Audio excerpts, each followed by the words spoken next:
Hey guys, welcome back to the channel.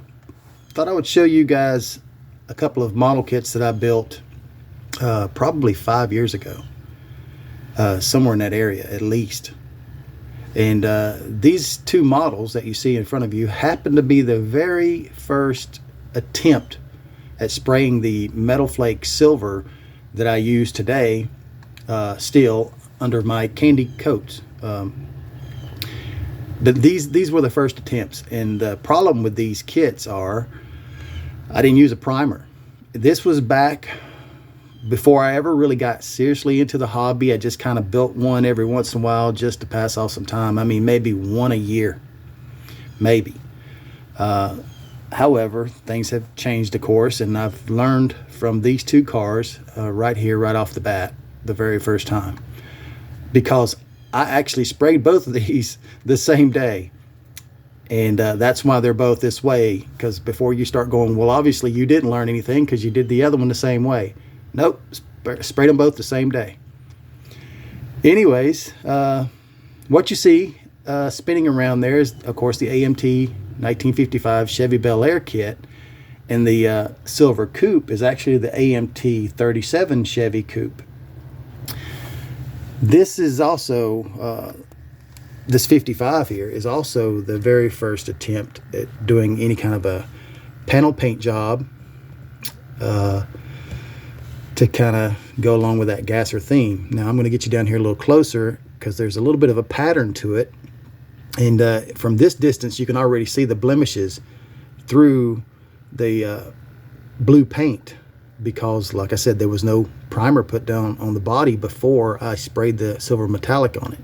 And when you first spray it, you don't see that. It's when it cures out is when you see it. And I thought, well, so be it.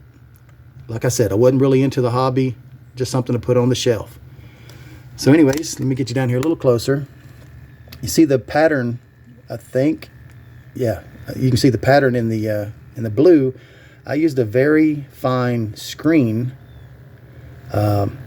to do that pattern with. I just basically laid the pattern up with my hand there, held it up there, and sprayed through it with the blue, and then fogged around the edges. And that was it. Nothing fancy, just trying to be cool.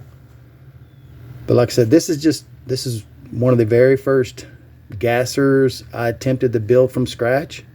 I radiused the rear wheel wells, added a roll bar inside. As a matter of fact, you can see right there in the back package tray, this thing's been together so long that the glue has separated, or actually it pulled the paint loose from the back package tray. The wheels and tires, again, I have no idea what they came from, but I ended up using the Cadillac engine from the AMT 59 El Camino in this car. Nothing real fancy about it whatsoever. Just another one of those bored days trying to build something a little different back then. Now let me show you the 37. This one, you can see tons of blemishes in this one. Look at that top. It looks like it's slid on its roof for about 18 miles. And like I said, it's because I didn't use a primer. The plastic has imperfections in it that your eye may not catch until it's too late. But like I said, I did a lot of learning on this car, both of these cars. One, I learned not to paint two at a time, and always use primer, because you just never know. But this one here, I think, yeah, I believe it comes like you can build it as a gasser, but the wheels and tires, of course, are something I added to it. Everything else, I think, is basically box stock on this car, engine included.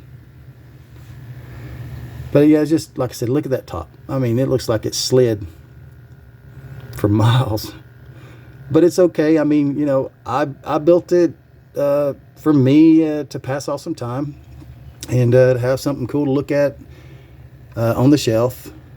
These actually used to sit in the office of my my garage, my shop that I had as a business. And yeah, I mean, from 5-10 feet away, you couldn't really tell there was a problem with them. But I wasn't trying to build anything as best as I could. I was more focused on, excuse me, the customers' cars instead of building model kits. But now that I'm retired, I try to spend a little more time detailing. I'm still not trying to make one so perfect that I can win the highest award possible. I'm just not competitive for that stuff. I just enjoy building. You guys do what you want to do. You know, I mean, that's entirely up to you. If you like competing and having plaques and trophies, I did that for years with real cars and real bikes.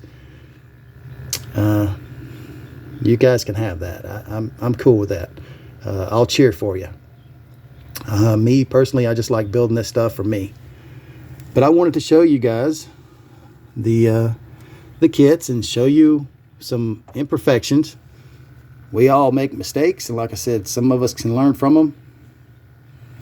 them. You don't always have to make the mistake to learn from it. You can watch somebody else make a mistake, and then hopefully they'll show you their mistake so you can learn from it. That's kind of more or less what I'm doing here. By no means am I I've never thought any of my cars were like extraordinary and just the best there's ever been. No, I'm not that kind of person, but there's a flaw in everything I build, and there always will be. But either way, you guys continue to build. Don't let anyone discourage you from building, and don't always seek approval. You know, I mean, hey guys, some of you guys out there struggle and just want to be liked and appreciated and patted on the back. Don't worry about that BS, man. Just have fun. Just enjoy the hobby.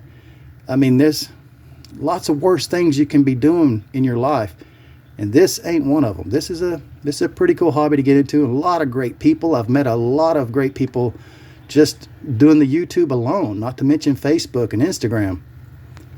You guys, please be safe. I appreciate you watching the channel. If you like this sort of thing and you haven't subscribed to the channel, please subscribe. Follow along if you want. Tell your friends. Hit that like button. I appreciate you guys being here with me every day. Look forward to talking to you guys on the next one. Be safe. Later.